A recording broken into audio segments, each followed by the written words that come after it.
ഭാരത കത്തോലിക്ക സഭയിലെ അൽമായ പ്രവർത്തനങ്ങളുടെ ശാക്തീകരണത്തിന് ദേശീയതല പൊതുവേദി ഉണ്ടാകുമെന്ന് CBCI ലൈറ്റി കൗൺസിൽ.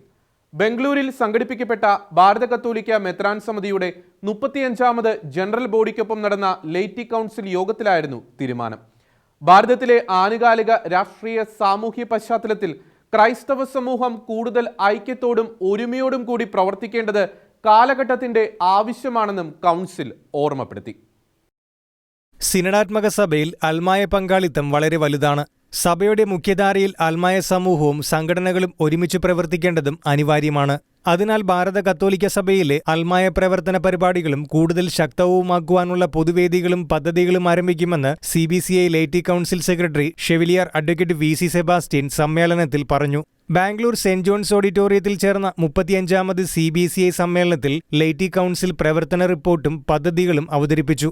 വിവിധങ്ങളായ തലത്തിൽ പ്രവർത്തിച്ച് അതുല്യ നേട്ടങ്ങൾ കൈവരിച്ച് സഭയ്ക്കും സമൂഹത്തിനും നിസ്വാർത്ഥ സേവനം ചെയ്തുകൊണ്ടിരിക്കുന്ന ഭാരത കത്തോലിക്ക സഭയിലെ അൽമായ പ്രമുഖരെ ഉൾപ്പെടുത്തി ദേശീയ തലത്തിൽ ലൈറ്റി കൺസൾട്ടേഷൻ ഫോറത്തിനും രൂപം നൽകും. ഇന്ത്യയിലെ 14 CBCI റീജിയണൽ കൗൺസിലുകളിലും ലൈറ്റി കോൺഫറൻസ് സംഘടിപ്പിക്കും. ഭാരതത്തിലെ ആനുകാലിക രാഷ്ട്രീയ സാമൂഹ്യ പശ്ചാത്തലത്തിൽ ക്രൈസ്തവ സമൂഹം കൂടുതൽ ഐക്യത്തോടും ഒരുമയോടും പ്രവർത്തിക്കേണ്ടത് കാലഘട്ടത്തിന്റെ ആവശ്യമാണെന്നും ലൈറ്റി കൗൺസിൽ ഓർമ്മപ്പെടുത്തി. CBCI laity council chairman bishop Mar George Madathikandathil അധ്യക്ഷത വഹിച്ചു. കൗൺസിൽ അംഗങ്ങളായ bishop Joshua Mar Ignatios, bishop Eugene Joseph, secretary chevalier advocate VC Sebastian എന്നിവർ സംസാരിച്ചു. Shekinah news, Bangalore.